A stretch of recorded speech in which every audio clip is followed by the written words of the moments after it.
Hola a todos, yo soy Daniel Fuentes y bienvenidos a Mundo Oftalmo. Nuestros invitados el día de hoy son los doctores Linda Cernicharo Espinosa y el doctor Miguel Pasiuk Beja. La doctora Linda Cernicharo es retinóloga pediatra, egresada de oftalmología y retina en la Asociación para Evitar la Ceguera en México. Realizó retina pediátrica en el Bascom Palmer y su área de interés son las enfermedades hereditarias de retina y vitrio. También ha realizado estudios en oncología en pediatría y es cofundadora de la unidad de retina pediátrica en la Asociación para Evitar la Ceguera en México. Fue parte del inicio del programa de la Fundación de Clínica de Retinoblastoma de la Clínica Brimex en el Hospital ABC de México y actualmente radiología ocular enfocada en investigación transnacional. Linda, buenas tardes. Muchas gracias por aceptar la invitación. Gracias a ti, Y gracias a todos por la invitación.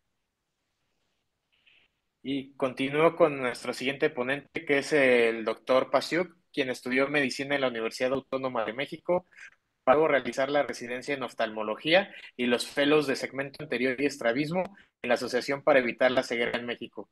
Luego realizó un observership en Bascom Palmer y posteriormente otro fellow en estrabismo con el doctor Jan Polsky.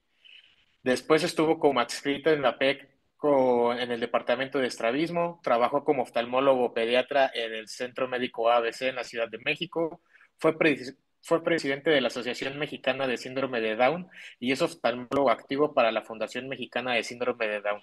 Fuera de México, ha sido jefe del Departamento de Oftalmología Pediátrica en el Hospital Denver Health, ha colaborado como editor y revisión en diferentes revistas como el American Journal of Ophthalmology, American Academy of Ophthalmology y el Journal de la Asociación Americana de Oftalmología Pediátrica y Estrategia.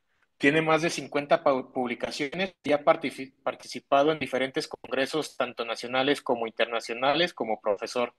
Ha tenido reconocimientos por la Asociación Americana de Oftalmología, la Escuela de Medicina en la Universidad de Colorado y actualmente está en un proceso de patentación en un tipo de aguja para la enseñanza de cirugía en estrabismo. Doctor Pasiuk, muchas gracias por estar con nosotros y Muchas vamos a gracias. darle apertura a la pantalla a la doctora Linda Cernicharo para que comencemos. Bueno, muchas gracias por dar la libertad de hablar de algo que me gustara tanto. Cuando, durante el tiempo que me convertí en retinólogo pediatra, una de las cosas más importantes fue darme cuenta cómo empiezas a navegar el territorio compartido entre las varias especialidades que nos dedicamos a los niños. Y si no se entiende como tal, creo que el manejo queda incompleto. Después, cuando ya empecé a practicar, para mí fue mucho más evidente. Yo no podía sola nunca poder eh, manejar a un niño tan bien como lo harían las diferentes cabezas. Y a nivel oftalmológico, logré tener un equipo de personas que cuidábamos cada pedacito del ojo. Entonces, eso nos ofreció a nosotros muchísimas oportunidades de entender enfermedades y de ofrecerles mejor pronóstico. No tengo ningún conflicto de interés. Esto, así como se ve, es una foto que tomé con mi celular a un día que estaba haciendo una presentación. Y esa foto para mí representa muchísimas cosas, muchísimo trabajo, representa grandes cosas. Si pueden ver, vean, 1, 2, 3, 4, 5, 6, 7, 8 por 2 y más. Somos más de 16 personas en esta fotografía. Si ven, son 5 instituciones. Y de esta manera fue que yo pude manejar el retinoblastoma y que logré hacer una red de personas, tanto a nivel público como a nivel privado, que podíamos manejar a personas de distintos estratos sociales con una enfermedad que varía muchísimo dependiendo de las oportunidades económicas que tengan. Entonces, una de las grandes oportunidades fue crear vínculos y como ven, en esta fotografía existen oncólogos, oftalmólogos pediatras, oftalmólogos retinólogos, anestesiólogos, radiólogos intervencionistas, anestesiólogos pediatras, de nuevo lo digo, eh, ecografistas, patólogos, patólogos oculares. y cirujano pediatra oncólogo. Entonces, de esta manera, para mí el cáncer en niños, en los ojos, representa la entidad más pura a entender la necesidad de trabajar en equipo. Además, eh, además, pues realmente trabajamos como retinólogos pediatras no solamente en la oncología, sino también en los pacientes pediátricos prematuros. Y como saben, pues los bebés son muy chiquitos y necesitan del equipo de neonatología, para mencionar algo. Aquí, en realidad, esto creo que no me quiero adentrar tanto en la fisiopatología de la retina pediátrica, porque creo que realmente el tema es muy extenso, pero entender que el ojo está en desarrollo. Así como el niño no es el mismo cuando nace al año y a los 5 años, el ojo no es el mismo al nacer, al año y a los 5 años. Y esto aplica para la córnea, para el segmento anterior, para el ángulo iridocorneal, para el poro posterior, para el nervio óptico. En el caso de la fobia se va a desarrollar según la edad gestacional. Podemos tener un desarrollo fobial antes del nacimiento, como en los pacientes prematuros, como ven aquí en las 31 semanas en un OCT, y vean cómo la depresión fobial se va formando en la etapa postnatal.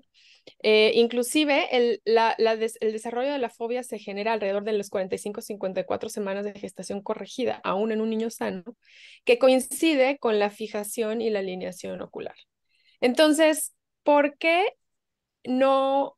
Más bien, aquí entra de nuevo, ¿quiénes ven más al niño que un pediatra?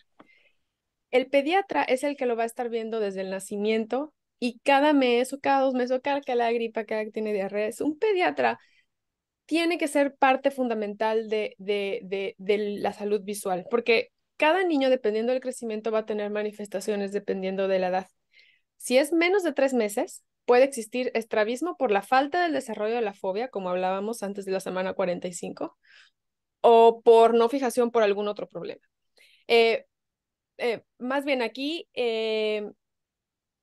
eso se puede considerar fisiológico. En esta parte se los estoy poniendo lo fisiológico. De los 3 a los 9 meses, los niños van a tener seguimiento facial en los objetos y pueden seguir la luz. De los 9 meses al año, va a sonreír enfrente del espejo, toma objetos. Del año de los 2 años, ve dibujos o pinturas e imita caras y gestos. A los 3 años, dibuja, conoce colores y más de 3 años ya puede identificar qué es exactamente los colores, dibuja mucho mejor, puede expresar lo que es visión y se puede considerar que un niño es normal. Esta gráfica yo la hice en base a, a, a, a, a los pediatras. Esta yo se la dediqué a los pediatras para que entendieran lo fundamental que es de su participación. Porque, ¿cómo podemos saber si hay algo anormal sabiendo que la fijación no es normal antes de los 3 meses? Es con la presencia de nistagmo. De los 3 a los 9 meses es si el estrabismo persiste, no ve a la cara o no sigue objetos. De los 9 meses al año, si existe un retraso psicomotor, al igual hasta los 2 años.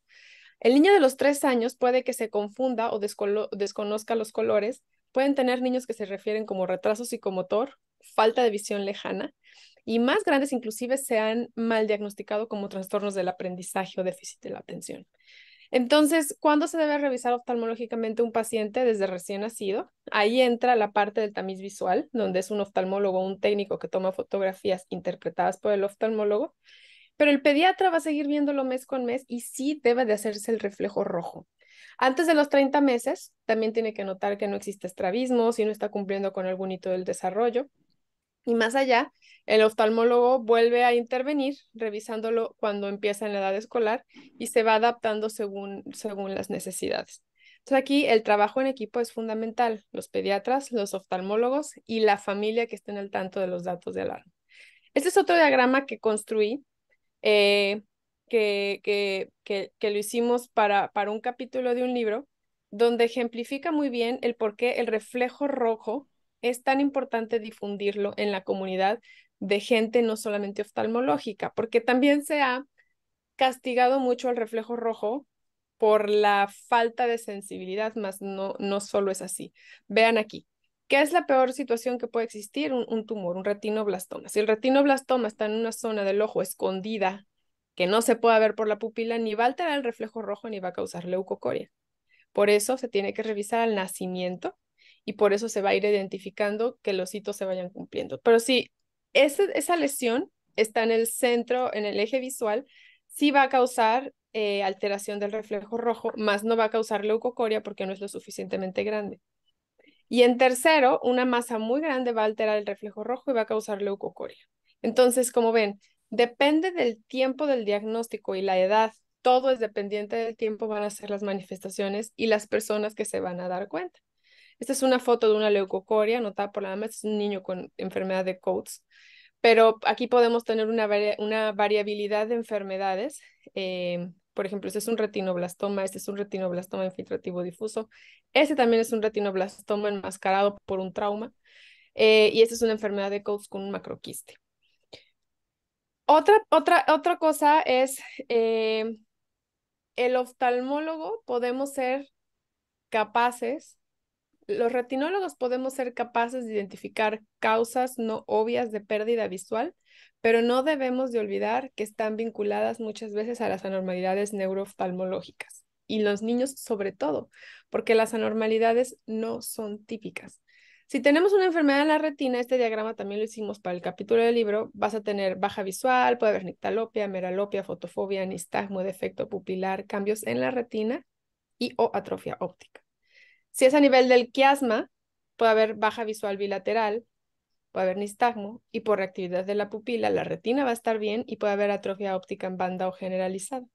Si es a nivel de nervio óptico, me fui a una etapa más posterior, pero bueno, el nervio óptico va a haber baja visual, nistagmo, defecto pupilar aferente, la retina va a estar bien, la atrofia óptica e hipoplasia y o hipoplasia óptica. A nivel de cintillas, es donde ya podemos tener alteraciones en los campos visuales difíciles de detectar en un niño, pero puede haber nistagmo, defecto pupilar contralateral y puede haber atrofia óptica a veces difíciles de detectar. Cuando es a nivel de radiaciones, puede haber baja visual solamente si el daño es bilateral y acordémonos que los niños se adaptan muy bien a un déficit de cualquier tipo.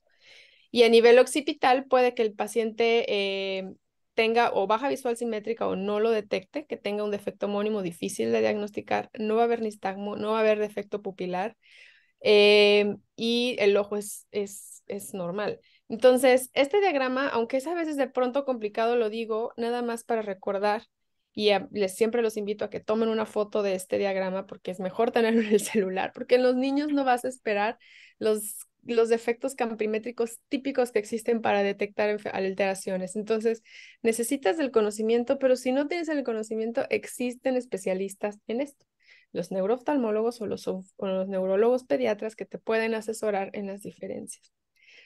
Dos escenarios importantes también para llegar al punto. Uno es que algunas enfermedades inician en el ojo y después se encuentra lo sistémico y en otras empieza lo sistémico y se inicia y se encuentra el diagnóstico después en el ojo. Este es un ejemplo de una niña con un cáncer de ovario de un tumor de seno endodérmico que tiene metástasis subdiafragmáticas y baja visual súbita. Pongo los créditos de las personas con quien compartí estos casos abajo. Por cuestión de tiempo, prefiero que los lean. Eh, y tiene esta visión, la veo y le hacemos un estudio para detectar si esto si no se trata de metástasis intraoculares también. Y en realidad lo que sucede es que esta niña en un periodo de trombocitopenia tuvo un sangrado que justo fue a nivel de la mácula. Y aquí vemos en la autofluorescencia que existe una hemorragia sublimitante asociada a plaquetopenia o anemia que tuvo, más bien de las dos.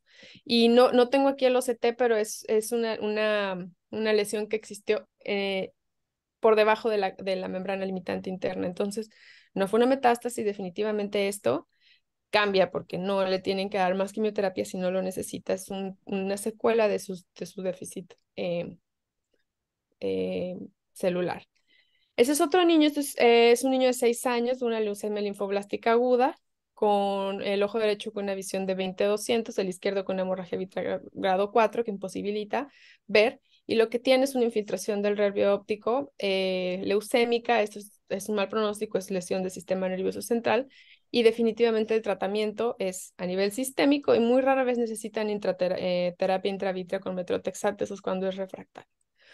Otro caso es cuando el paciente tiene Sturge-Weber y lo que se encuentra es un hemangioma coroideo difuso con un desprendimiento de retina.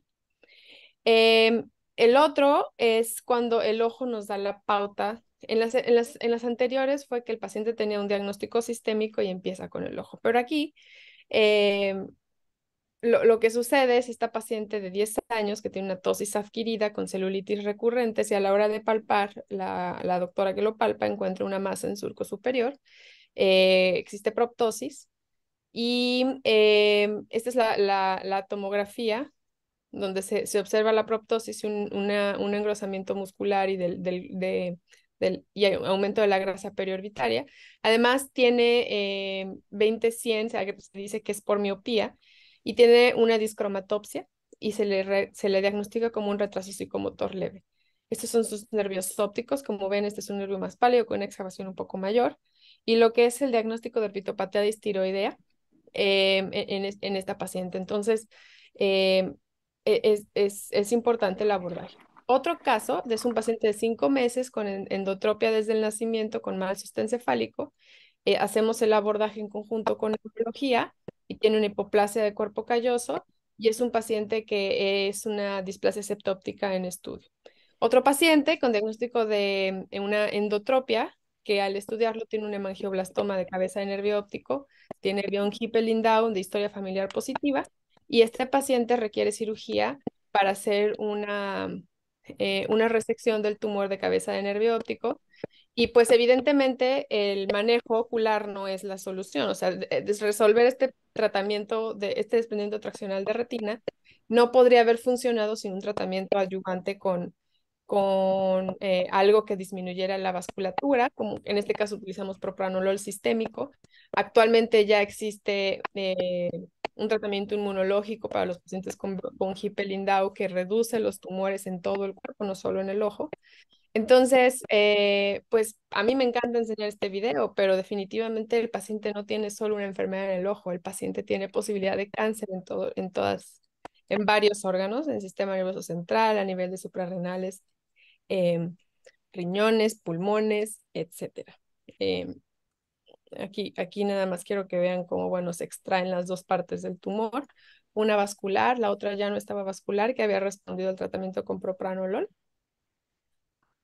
Y la retina se adhirió, después hizo catarata. Cuando yo me vine, el paciente iba a someterse a cirugía de catarata, pero estos ojos generalmente se pierden. Entonces, afortunadamente, este ojo no está perdido, pero el manejo es a largo plazo y somos muchos involucrados. Esa es otra paciente, una madre con von Hippel, y bueno, tiene una lesión que parecía un hemangioblastoma pequeño. El paciente es negativo a la mutación del VHL, entonces está en observación versus tratar. Y por último, este es un paciente enviado con una posible retinoblastoma. Sin embargo, con la leucocoria que notaba el pediatra, nosotros lo que vimos es una pupila con sinequias, con una membrana pupilar, con un cristalino reabsorbido, un desprendimiento total de retina. Se pudo corroborar el diagnóstico de toxocariasis sistémica visceral, pero esto requirió un abordaje muy amplio, donde encontramos las lesiones en el hígado, donde se descartaron otro tipo de cáncer y obviamente retinoblastoma. Porque retinoblastoma tiene varias manifestaciones atípicas, como las que están enlistadas aquí. Esta fue una revisión que hasta el 2021, cuando hice esta diapositiva, eran las enfermedades de tumores pediátricos. Primero es retinoblastoma, pero vean otras de más baja incidencia que también hay que tener en mente. Se requiere de un equipo multidisciplinario, además de equipo altamente especializado para lograrlo. Y creo que no sé si voy bien en tiempo, Daniel. Em, sí, creo que sí. Sí, vas bien en tiempo. Ok, entonces, bueno, ese es el tema que a mí, pues realmente dentro de la retina pediátrica es el que se me hace todo mucho más leal al manejo de un equipo entregado al niño en muchos aspectos. Este es un paciente donde tiene un tumor que podría intentar ese salvamento ocular, pero la nucleación sigue siendo un buen tratamiento y esto fue tras discutir varios miembros del equipo, incluyendo la persona que hace el abordaje psicosocial a los pacientes. Sigue siendo una buena alternativa. Eh, Ese es otro caso de una niña, hija de un padre enucleado bilateral. El padre la llevó muy a tiempo y pues esta paciente ahorita ya debe de tener casi 2 años y tiene tiene sus dos ojos. Entonces, esta es otra forma de ver. El tumor es, el retinoblastoma es una enfermedad tan sensible al buen manejo de todos. Eh, Aquí son varios ejemplos de casos de retinoblastoma, em, donde podemos ver que pues se pueden salvar ojos, pero también hay que saber tomar la decisión adecuada. Y esta diapositiva para mí es importante. La de la izquierda es un paciente diagnosticado inicialmente, bueno, el primer diagnóstico creían que era una panuveitis con lesiones en el iris, porque en la ecografía en realidad no se veía una masa. Son dos pacientes diferentes, ojo izquierdo, ojo derecho. Entonces, abórdalo como oftalmólogo hasta que llegues a un diagnóstico adecuado y siempre utilizar la resonancia magnética cuando tienes casos de dudas, porque muchas veces solo queremos creer a los estudios de oftalmo, una ecografía, un OCT. Necesitamos pensar que el ojo, cuando involucra el polo posterior, tiene altas posibilidades de necesitar abordaje sistémico. Aquí son los dos cómo se desencadenaron los dos pacientes. Izquierdo, pues es un paciente que tenía positivo el corte del nervio óptico. El derecho respondió al intraarterial. Finalmente, este niño, los padres decidieron enuclear para... Fue una decisión compleja, pero vean cómo responde la quimioterapia intraarterial. Es muy eficiente. Y aquí es un OCT donde podríamos, con el OCT, actualmente se puede seguir los tumores. Y por último, esto es lo que actualmente estoy haciendo en mi año de transición. Eh, es una célula de melanoma. Quiero que vean. Son células que tienen la capacidad de replicarse, se replican, son confluentes, generan tumores que invaden tejidos. Eso es el cáncer.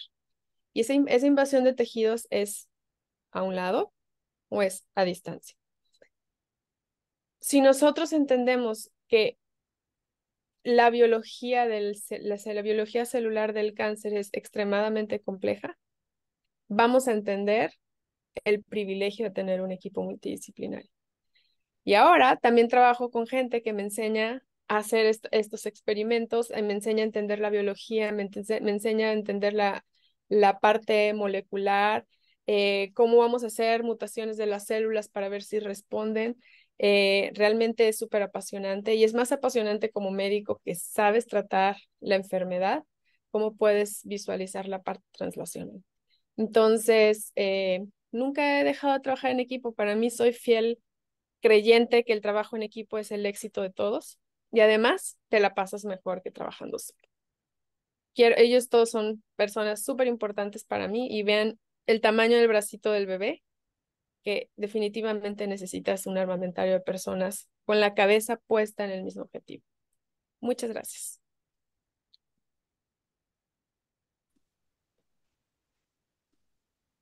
Muchas gracias, Linda. Estuvo bastante impresionante e interesante el tema que nos diste. Ahorita vamos a continuar con unas preguntitas y voy a darle paso al doctor Pasiuk para ver su presentación y ya después es la sesión de preguntas y respuestas.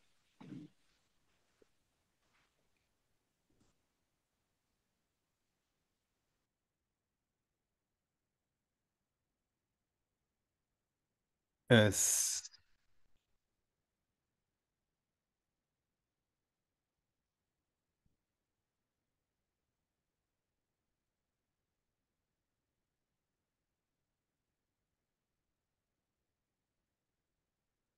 Daniel, ¿me escuchas? Sí, sí, doctor. Ah, ya, nada más para recordarme porque no veo tengo abierto el PowerPoint, pero no Sí, en la parte inferior está un icono en donde dice sí, share screen. compartir. Ajá. Sí, Ahí déjame. nada más hay que. Ah, ya, ya, ya. Ok, Sí. sí, pero, ok, déjame.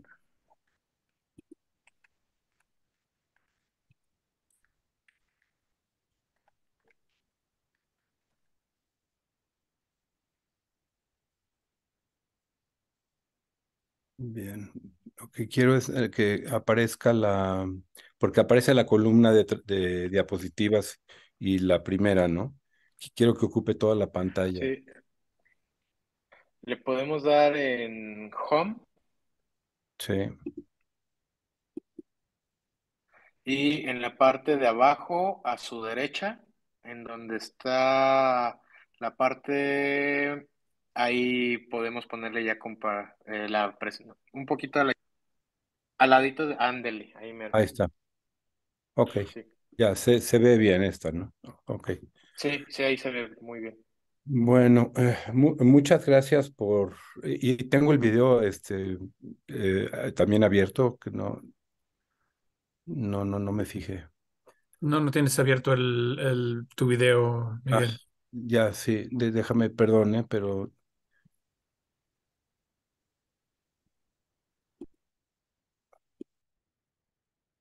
ya, ok,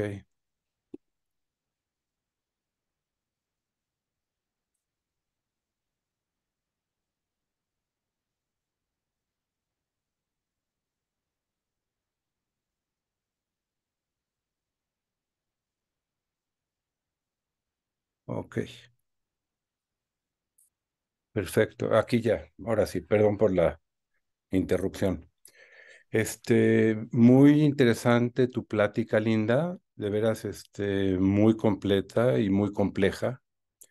Yo creo que todos aprendimos mucho y bueno, es una subespecialidad dentro de la especialidad de retina y dentro de la especialidad de retina pediátrica, inclusive también es una subespecialidad. De veras, qué padre trabajo estás haciendo. Gracias, doctor, significa mucho. Yo, bueno, quisiera hablar el día de hoy de una breve historia de lo que es la trisomía 21. Eh, Tengo interés en ella desde los principios de los años 80, cuando por una causa u otra terminé presentando, era yo residente creo que de primero o segundo año en la PEC, y terminé presentando en un congreso internacional este, como 30 casos que había revisado con un R3. Y a partir de ahí, la Fundación Mexicana de Síndrome de Down me dijeron, por favor, queremos que vengas a revisar a todos los niños. Y desde entonces, que fueron ya muchos, muchos años, bueno, he sido parte de la fundación. Después se formó la Asociación Mexicana de Síndrome de Down. Yo fui su primer presidente por 20 años, alrededor de 20 años. Y bueno, sigo viendo muchos niños con síndrome de Down en forma privada por parte de la fundación. Aquí en Denver se hizo hace algunos años una fundación para síndrome de Down a través de una familia con muchos recursos que hicieron una donación muy grande para poder eh, tratar de pues dar un paso más allá dentro de lo que se hace con los niños que tienen y niñas que tienen síndrome de Down o trisomía 21. Bien, un segundo, perdón. Ok, el día del síndrome de Down es marzo 21, es el 3/21, y es la alteración cromosómica más frecuente que existe. Se calcula, dependiendo de la edad materna y de otros factores, entre 600 y 800 nacimientos. La primera descripción la hizo un doctor en 1838, de apellido Esquirol, y después algo parecido lo hizo el doctor Segar en 1850, pero no la asociaron a ninguna otra alteración, solamente describieron el fenotipo sin hablar de alteraciones en la capacidad mental o en retraso en Doctor, ese momento. Sí, creo bueno, que está congelada la pantalla. No sé si haya cambiado de diapositiva. sí, Se ve, aquí Sí, se ven los timbres, ¿no? Aquí. No, estamos se viendo, ve, no, perdón. ve- sí, no, vemos la primer diapositiva en donde viene su nombre y lo Ajá. de Y breve aquí, historia de la trisomía. ok. Y en esta, No, no, no, ¿no no cambia. cambió? Los timbres sí Ah, lo vemos a un lado. ya. No, no sé qué hice. Ah, Estamos viendo como la forma en que usted edita o sea, cuando se está escribiendo. No sé si sí. está duplicada su pantalla. Ya. 2 segundos, déjame ver qué puedo hacer.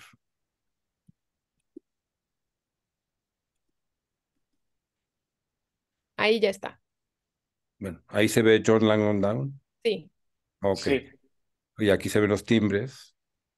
sí. Y aquí, bien. Bueno, esta es la historia así en cronológica. Esquirol en el 38 se ve, dice ahí los nombres, se pueden ver. Sí, sí, sí. ¿La pantalla está Sí, correcta? Sí, ok. sí, está correcta la pantalla. Oh, ok, bueno. eh, describieron los dos primeros el fenotipo del síndrome de Down, sin darle importancia a la capacidad mental de los pacientes. Y de hecho fueron uno o dos pacientes que llegaron a describir. Posteriormente, en 1866, John Langdon Down junta a una serie de pacientes y asocia las características físicas con el retraso mental. Y como Darwin unos años antes había escrito La evolución de las especies y hablaba de la evolución de las especies, que es ir hacia adelante, John Langdon Down lo que hizo fue, al ver las características físicas que tenían estos pacientes, que simulaban pacientes, pues, orientales, específicamente de una región de Mongolia, entonces dijo, bueno, si hay una evolución de las especies, puede haber un ir para atrás en la especie, y consideraba que tenía 5 categorías de personas, y dentro de los cuales las personas como en Inglaterra, blancos y todo, eran la categoría más alta, y iban siendo categorizados dependiendo de la región donde venía. De hecho, había una región que se llamaba Aztecas, le llamaba Aztecas. Entonces, él hizo exactamente el contrario que Darwin. Y en mi opinión, el hablar de síndrome de Down, cuando Down, desde el título de su primer artículo, que es muy ofensivo, por el lenguaje que se usaba en ese entonces, yo pienso que ahora que se sabe hace ya, pues desde 1950 y pico, la etiología, que es la trisomía en la mayoría de los casos, se debe llamar trisomía 21 y quitarle la parte de Down. Down tuvo un hijo que se llamaba Reginald, que fue el que describió el pliegue transverso, que se ve aquí. No sé si se ve la transparencia. Este pliegue lo asoció como una característica propia del síndrome. Sin embargo, en Japón, el pliegue transverso único es un signo de buena suerte. Generalmente ocurre alrededor del 4 a 6% en Japón y 1,5% en la población general en el resto del mundo, y en la trisomía 21 en alrededor del 20%. Al mismo tiempo, bueno, cuando Down describe lo que se llama síndrome de Down, él fue de los primeros en usar fotografías clínicas, y pasó de llamarse mongolismo a llamarse síndrome de Down gracias a la revista Lancet, eh, que tuvo el apoyo de varios investigadores, como por ejemplo el hijo del mismo John Langdon Down, el doctor Penrose, que lo voy a enseñar ahorita, y el doctor Lejeune, que fue el que descubrió la trisomía, para quitarle el llamarse mongolismo. Sin embargo, Hay artículos de los 70, hay dos artículos, uno en 74 y otro en 77, donde se usa el término mongolismo, y en la reimpresión de los 90 se sigue usando como parte del título. John Langdon Down descubrió el primer caso de Prader-Willi casi 100 años antes que Andrea Prader lo describiera. Y lo tiene descrito tal y como se comporta el síndrome, sin saber que era una alteración cromosómica también. Era nada más por el fenotipo. Estos son palmas de un adulto que tiene un pliegue único y sus dos hijos. A la derecha es su hijo con pliegue único y abajo su hija con pliegues únicos. Y él es arquitecto y son personas con un IQ completamente normal.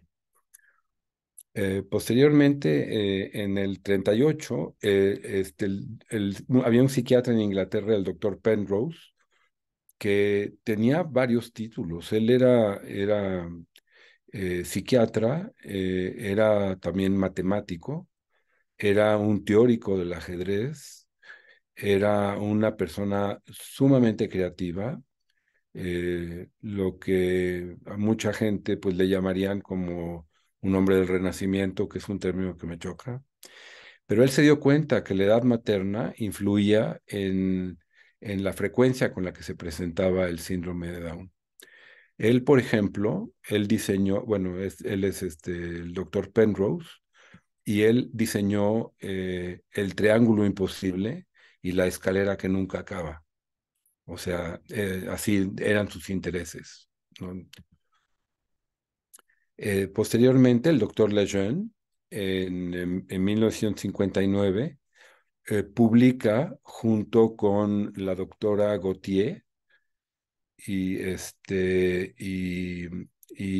el jefe del departamento donde él trabajaba, que era el doctor Turpin, en Francia, el artículo en ese orden, Lejeune, Gautier, Turpin, donde se describe la trisomía 21, la cual fue puesta en duda en un principio y fue comprobada por otros laboratorios en Estados Unidos y en Inglaterra y demás.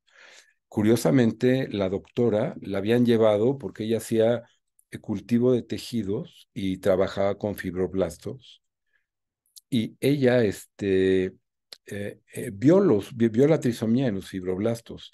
Y cuando se la enseñó a Lejeune, que él le había pedido que hiciera ese trabajo, bueno, dijo, lo vamos a publicar y bueno, voy yo primero, tú después y luego el jefe de servicio, como hasta la fecha se hace muchas veces. Tiempo después, mucho tiempo después, ella que era mucho más joven, este, pues hizo un reclamo público de que en realidad ella había visto la trisomía antes que el doctor Lejeune, pero ella era parte del equipo y él le pidieron que hiciera el cultivo de los fibroblastos, que fue donde se vio. Entonces, ella tenía el microscopio y tenía todo, pero era parte del mismo trabajo. En el 61 fue cuando Lancet decide quitar el término mongolismo y poner síndrome de Down. El único país que le llama trisomía 21 desde el mero principio, tal vez porque fue en un laboratorio francés, fue Francia. Es el único país que le llama trisomía 21 desde entonces. Perdón, creo que estoy yendo en reversa. Sí, perdón.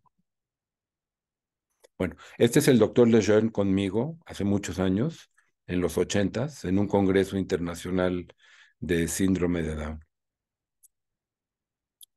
El 22 de mayo del 58 fue el día que Lejeune vio la trisomía 21, pero la publicación se hizo en el 59. En el año 62, John F. Kennedy le entrega personalmente el premio Kennedy en la mano a Lejeune por su contribución a la ciencia. Es muy conocido que Kennedy, bueno, la familia Kennedy, él tenía una hermana que tenía retraso mental, cuyo diagnóstico nunca fue muy claro a qué se debía, pero desgraciadamente terminó en manos de un premio Nobel que le realizó una lobotomía, porque la lobotomía fue, eh, fue un premio Nobel finalmente de los equivocados. Posteriormente le entregan al doctor Lejeune el premio Allen en genética, es el más reconocido, es el premio máximo que hay en genética, y en su discurso de agradecimiento habla acerca del aborto y es que está en contra del aborto, que no se deben de hacer amniocentesis, que el bebé es sagrado y le habla a su esposa de la manera como se hablaba en aquel entonces y le dice, acabo de perder toda posibilidad de recibir el premio Nobel. Y esto está escrito en la biografía que hace su hija acerca de la vida de su padre, que murió muy joven por cáncer de pulmón sin nunca haber fumado. En oftalmología, bueno, la trisomía 21 no presenta ningún signo patognomónico. Todo lo que puedes ver en la trisomía 21 se puede encontrar en la población general, solo que con mucho más frecuencia, hay ciertas cosas que se presentan con mucho más frecuencia. Y hay otras patologías que están asociadas que el oftalmólogo debe tomar en cuenta. Eh, por ejemplo, estas son las manchas de Brushfield.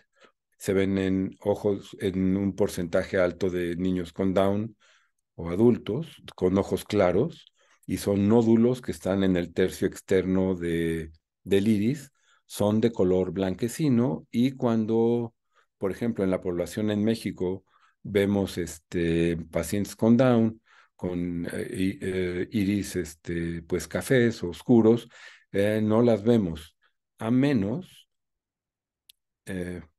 bueno, aquí las describieron como de 40-90% en niños con Down con ojos claros, a menos de que usemos un filtro casi infrarrojo que tenga una filtración de 720 nanómetros. Entonces, con el filtro, en un ojo donde no se ven las manchas de Brushfield, sí se pueden ver. Las manchas de Brushfield no tienen ninguna importancia, por otro lado. Es un hallazgo anatómico nada más y que se puede presentar en la población general.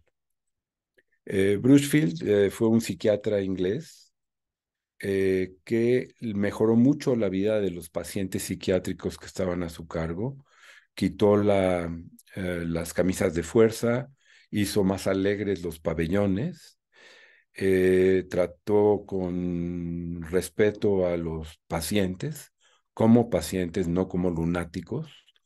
Y en la derecha se puede ver una biografía que escribieron acerca de Brushfield, eh, donde pues se narra toda esta historia y de cómo cambió el término de lunático a jugar croquet con los pacientes.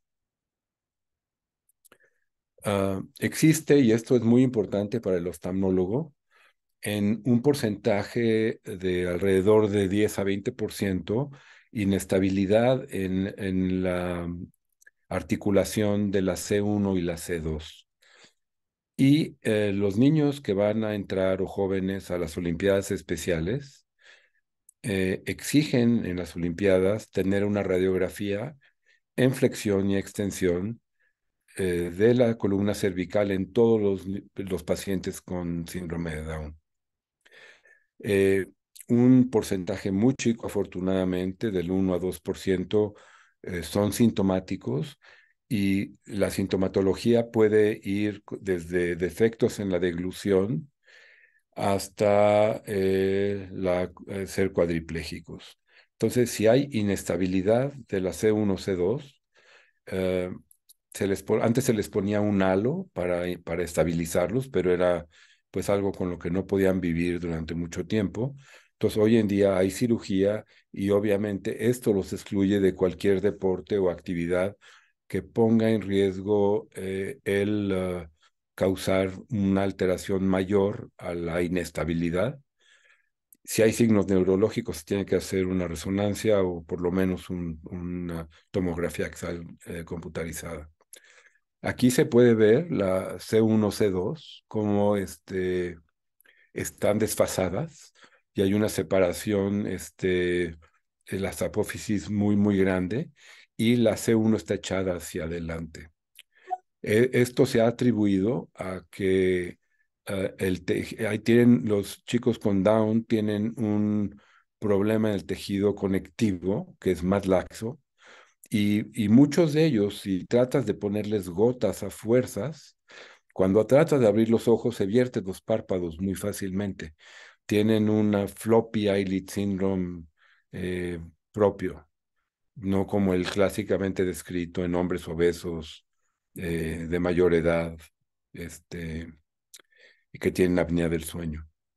Entonces, los tejidos, eh, los ligamentos son mucho, mucho más laxos y esto sí puede, digo, cambiarle la vida a un niño.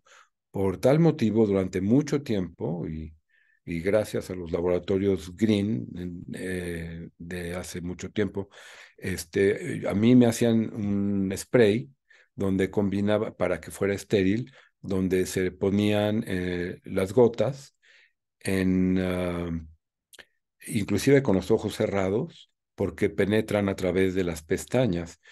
Yo presenté este trabajo en pacientes que no tenían síndrome de Down, pero como con los ojos cerrados y el spray, la pupila se dilata. Y en ASCARS de Washington en 1900, perdón, en el 2005, mi póster se llevó el mejor póster pediátrico por esto. Hay cataratas, que hay las cataratas propias de que se presentan en Down y también cataratas seniles porque los pacientes Down tienden a envejecer muy rápidamente. Tienen una frecuencia de Alzheimer a edad muy temprana y presentan las células apoptosis a edad temprana también. El queratocono es la causa de ceguera más frecuente, sobre todo cuando llegan a la adolescencia, y como tienen una debilidad en el tejido colágeno, se ha atribuido mucho que el tallado excesivo empeora el queratocono. Una vez que se desarrolla un queratocono como el que se ve en las fotografías, cambia la vida de estos chicos. Entonces, el crosslinking debe ser algo que se debe de tomar muy en cuenta a edad muy temprana. Empiezan con un poco de astigmatismo, hay que tratar de hacer una topografía corneal y seguirlos con topografía corneal. Hay dos maneras de hacer el crosslinking. Si la córnea es suficientemente gruesa, hay el doctor, no sé si lo hayan oído del doctor Ken Nishal, que es inglés, pero es el jefe de oftalmología pediátrica en Pittsburgh. Él, él realiza el crosslinking, epi-off, o sea, quita el epitelio y hace una tarsorrafia para unir los párpados y deja un pequeño espacio para poder poner antibiótico, nada más. A los semana o 10 días corta la sutura de la tarsorrafia y se realiza el otro lado, obviamente bajo anestesia general. La otra manera es hacer un crosslinking epi-on con el epitelio en su lugar en pacientes que son muy cooperadores o con un poquito de sedación. Se puede hacer sin anestesia general, pero en chicos Down generalmente necesitas mascarilla laringea y la vigilancia del anestesiólogo completamente, pues como si tú se estuviera operado de una catarata congénita o estrabismo de cualquier otra cosa. Pero de no hacerse esto, te puede llevar a un queratocono agudo que el trasplante de córnea tiene un pésimo pronóstico por la dificultad en poner las gotas, evitar que se toquen, quitar las suturas y al final requieren quedan con astigmatismo de un lente de contacto gas permeable y bueno, el crossling es realmente algo que se debe de considerar edad muy, muy temprana. Posteriormente, por alguna razón, sí, se ha descrito desde hace mucho que hay un aumento en los vasos que salen del nervio óptico en niños con Down, en un porcentaje alto. Y se ha calculado que pueden ser entre 15 y 18 vasos en comparación a 6 a 8 de la población no Down. Y las explicaciones que se han tratado de dar a esto, que es un hallazgo anatómico nada más, es que, bueno, por un lado, los niños con Down tienen una angiogénesis deficiente, o sea, no forman vasos a partir de capilares preexistentes, pero sí tienen una vasculogénesis desarrollada con una branching muy temprano en la bipartición de los vasos cuando salen del nervio óptico. Y el que tengan una angiogénesis deficiente está muy bien estudiado porque ellos en el cromosoma 21, exactamente en el locus 21q22.23, está el gen COL18A1, que es el promotor de la endostatina, que es un inhibidor de la angiogénesis. Por lo mismo, los pacientes Down tienen muy poca retinopatía del prematuro, prácticamente no hay retinopatía diabética proliferativa y tienen una bajísima incidencia de tumores sólidos, con excepción del seminoma. Es el único tumor que, de hecho, es un poco mayor que en la población general. Todo esto se ha comprobado a través de un modelo en ratones y el más popular es el ratón TS65, que es el que tenemos en Denver. Presenta 104 genes homólogos al cromosoma 21 y esto se logró a través de una translocación segmentaria entre el 16 y el 17. Este tipo de translocación se llama translocación robertsoniana y significa que se le pega a otro cromosoma parte del cromosoma que quieres agregar. Entonces, parte del 16, donde están los genes, se le pegan a la colita del 17 para que tengan esos mismos genes 3 veces. Por cierto, el ratón tiene 20 cromosomas, o sea, 40 en total, y digo, por curiosidad, el caballo tiene 64, y el orangután, el gorila y todos los demás tienen alrededor de 90 cromosomas, tomando en cuenta el total. Estos son los ratones que han sido genéticamente alterados y que han realmente contribuido mucho al entendimiento de lo que pasa en los pacientes Down. Esta foto, bueno, me la obsequió el doctor Costa, que él tiene una hija Down y pasó de ser pediatra a investigador básico en síndrome de Down en el laboratorio eh, hace años aquí en Denver y ahorita está en Ohio. En el 73 se describieron los genes que conforman el cromosoma 21 y el ratón trisómico viable se logró en el 90 y la secuencia completa del cromosoma 21 se hizo en el año 2000. O sea, es relativamente reciente.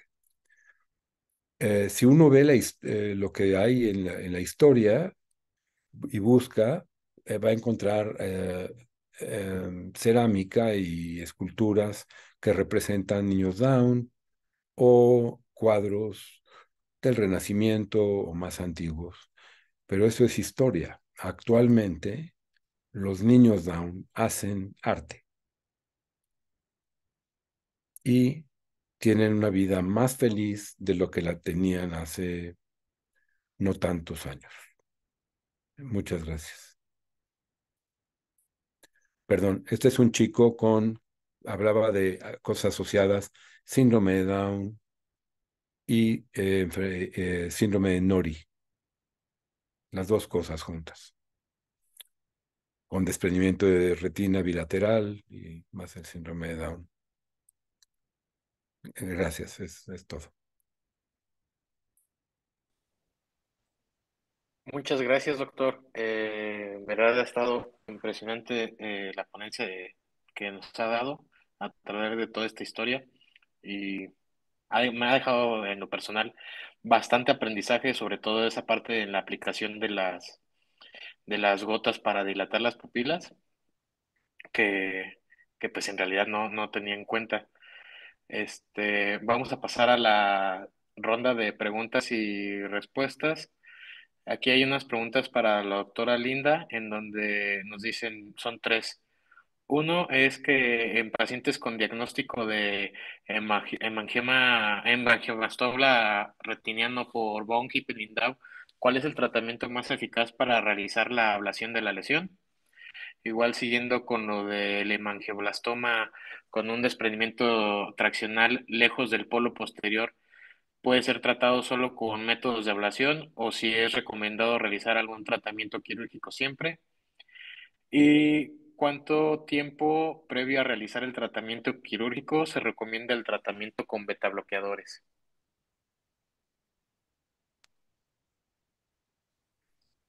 Em, Bueno, doctor Pasiuk, muy interesante, la verdad, el recorrido histórico.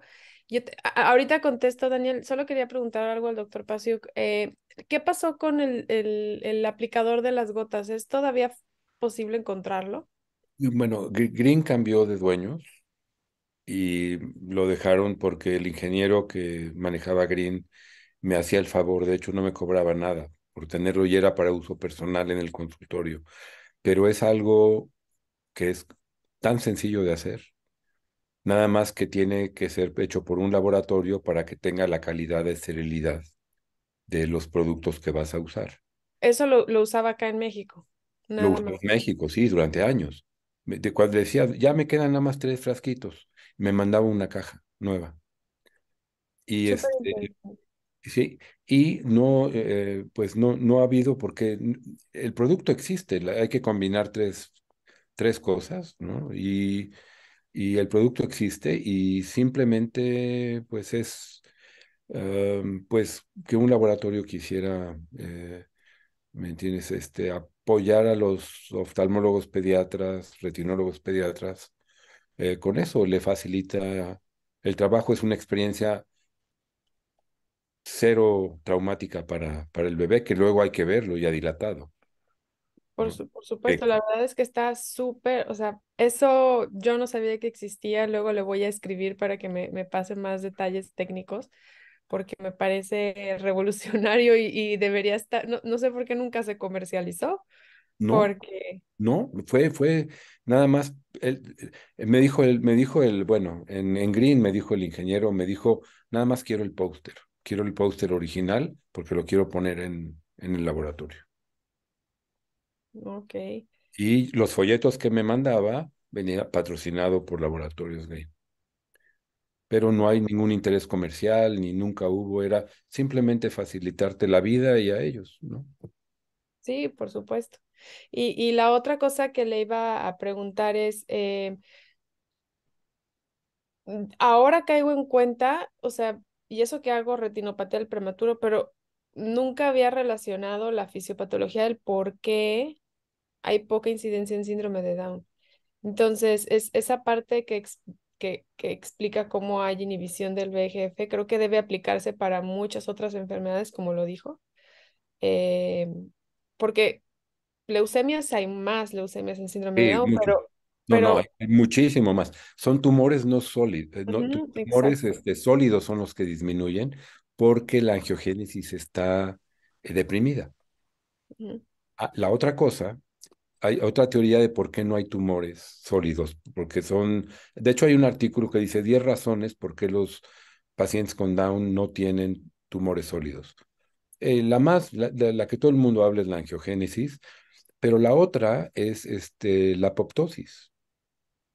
O sea, las células mueren muy rápido. O sea, ¿cómo va a reproducirse? ¿Cómo le va a una persona de 70, 80 años con un cáncer X y cómo le va a una de 30 o 20 que está en plena reproducción celular?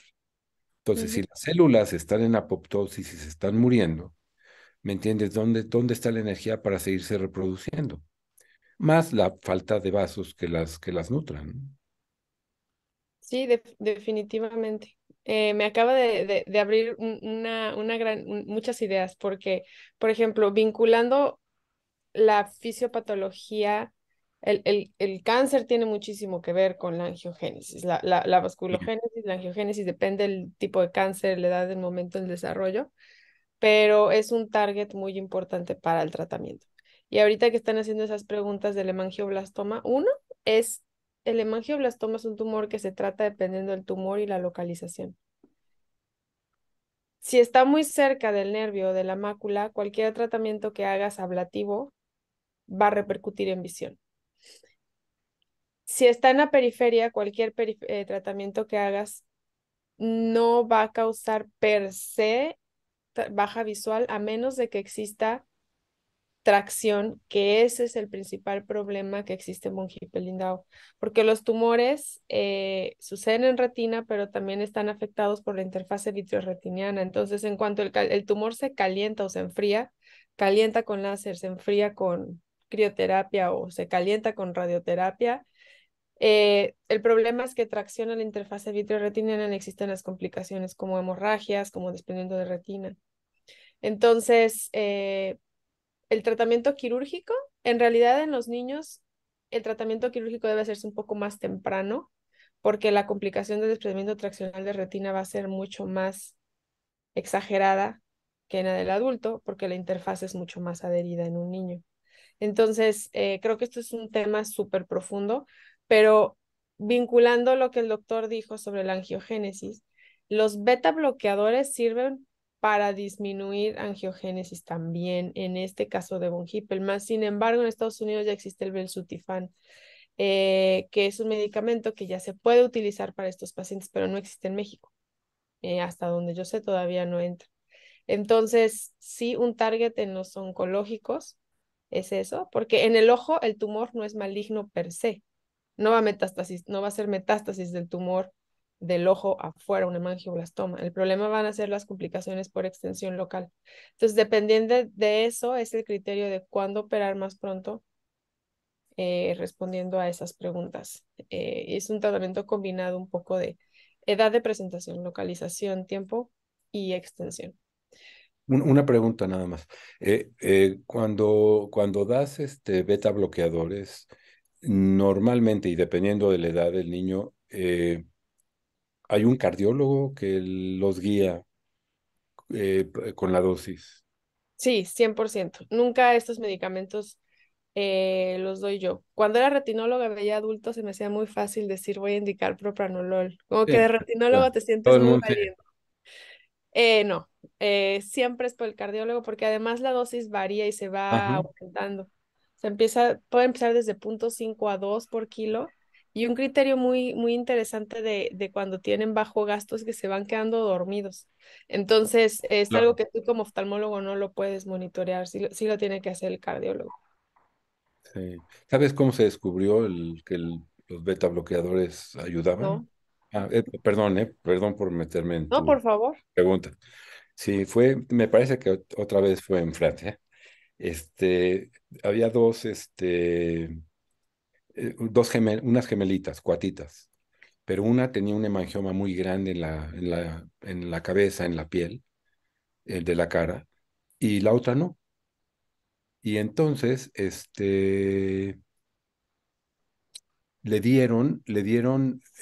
no, perdón, le dieron beta bloqueadores por otro motivo a las dos recibieron beta bloqueadores, pero era por otro motivo que era cardiovascular. Y se dieron cuenta que el hemangioma se iba desapareciendo porque había un control, que era la gemela. Llevaban la misma dosis, pesaban más o menos lo mismo, tenían el mismo rollo con la parte cardiovascular y les dieron beta bloqueadores y la que tenía el hemangioma en la piel se fue cada vez haciendo más pequeño y borrando y borrando. Entonces tuvieron su propio control y de ahí les salió como de sin buscarlo. Ah, súper interesante. Mi mamá es cirujano pediatra y yo en algún momento quise ser cirujano pediatra. Y yo me acuerdo que una de las cosas que ella me platicaba era cómo ella corresponde a esa transición donde los hemangiomas faciales antes los operaban y pues en su momento ella, o sea, ya era la tendencia a a las lesiones vasculares, tratarlas con propranolol. Entonces, muchas veces, volviendo al parte de multiespecialidad, cuando escuchas las ideas de otras especialidades, puedes aplicarlas a la oftalmología, que a Pues ve veces se de dónde nos salió olvida. la Faco. Kellman la tomó desde el dentista. ¿Cómo es eso? ¿Me cuenta? Claro, sí. Bueno, el Cavitrón, o sea, lo que usan los dentistas para quitar el sarro, es ultrasonido.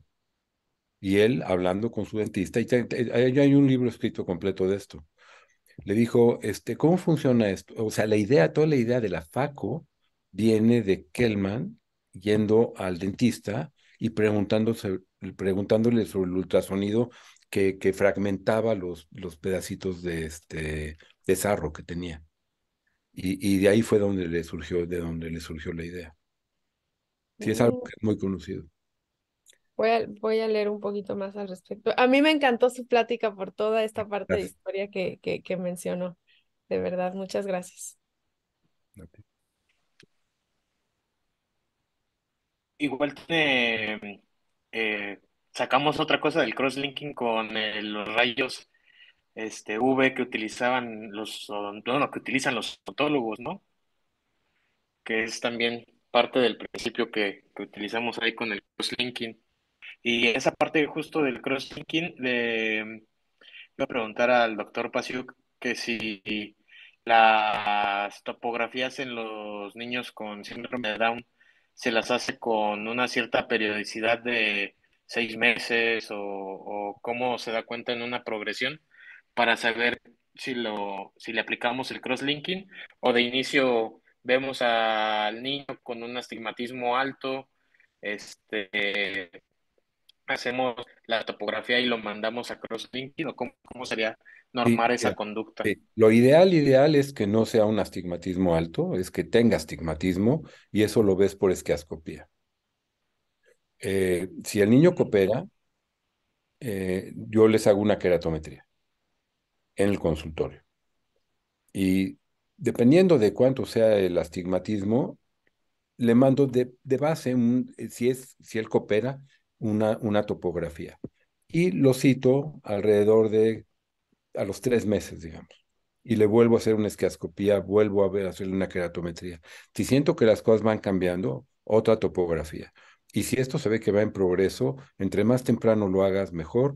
La córnea es más gruesa, es mucho más eh, eficaz y seguro hacerla con una córnea más gruesa.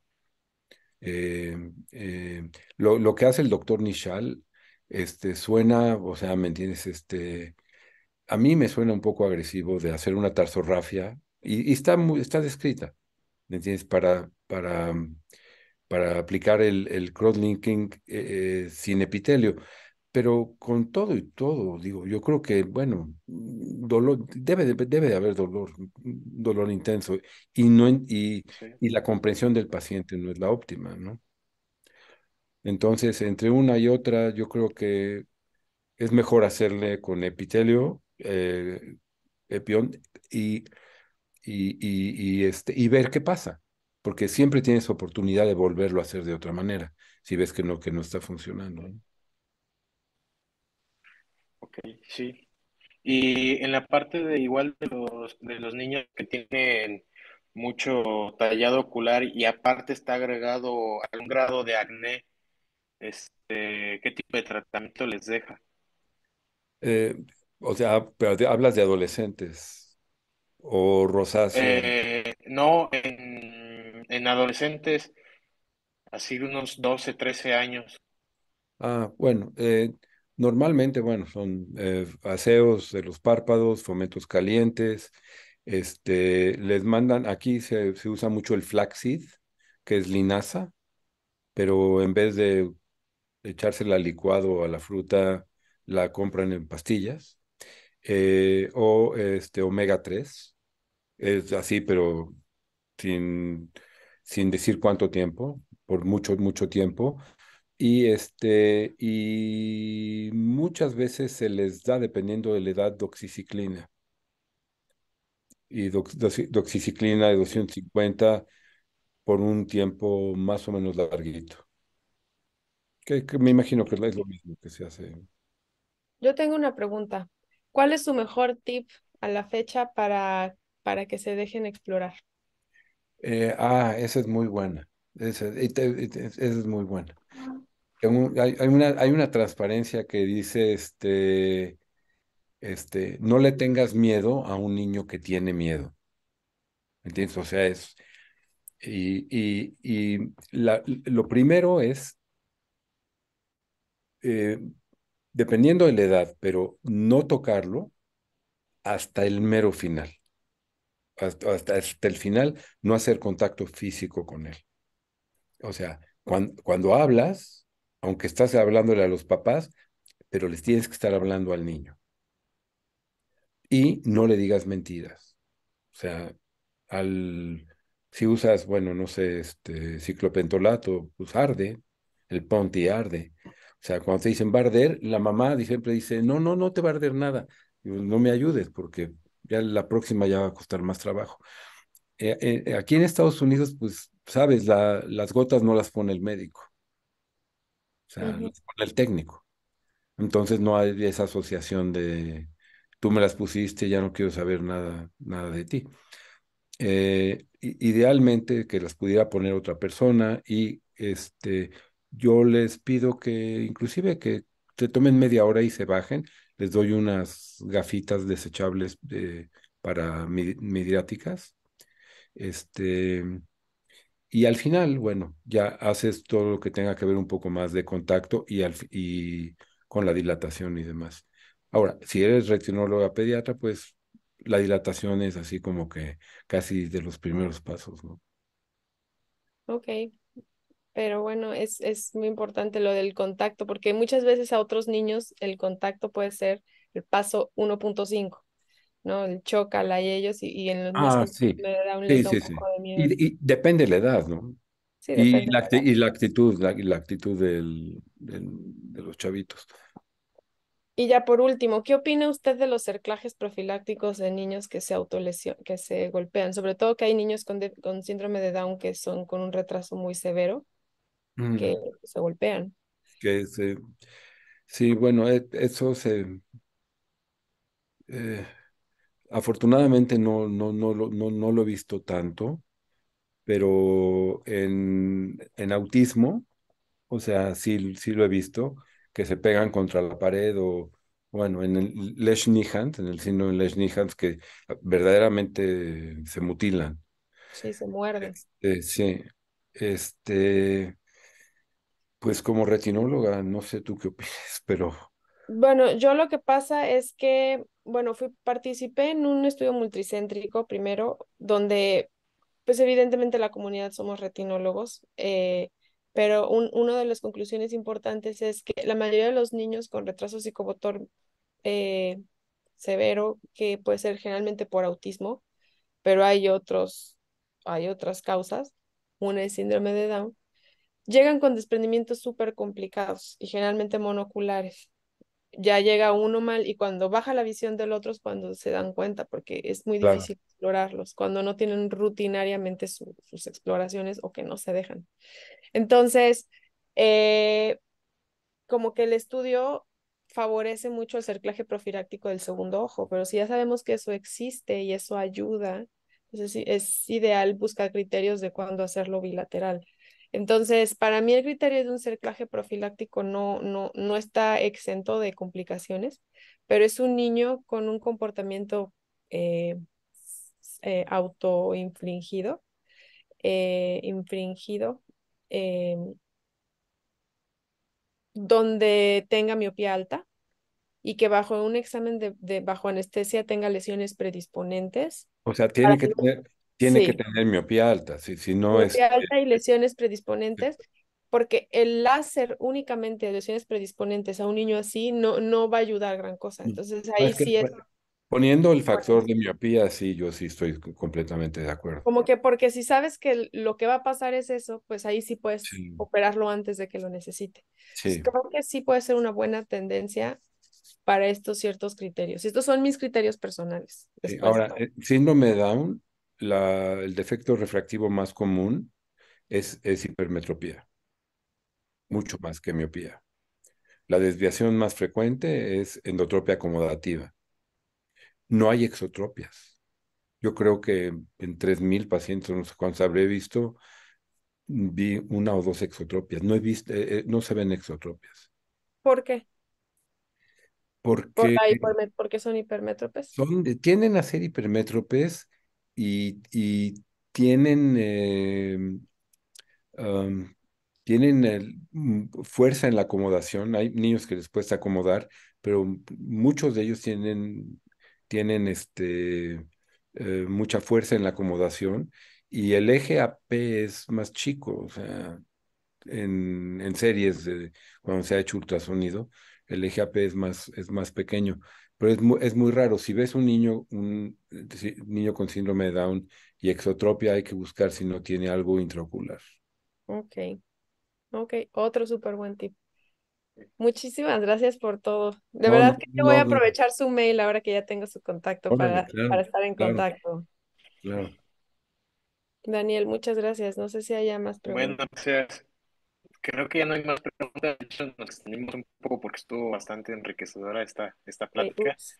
Eh, Espero volverlos a invitar en una próxima ocasión. Y pues sería todo. Muchas Muchas gracias, doctor. Gracias, Muchas muchas buenas gracias. gracias. noches. Sí, Van, muchas gracias. Van, muchas gracias. Bye bye.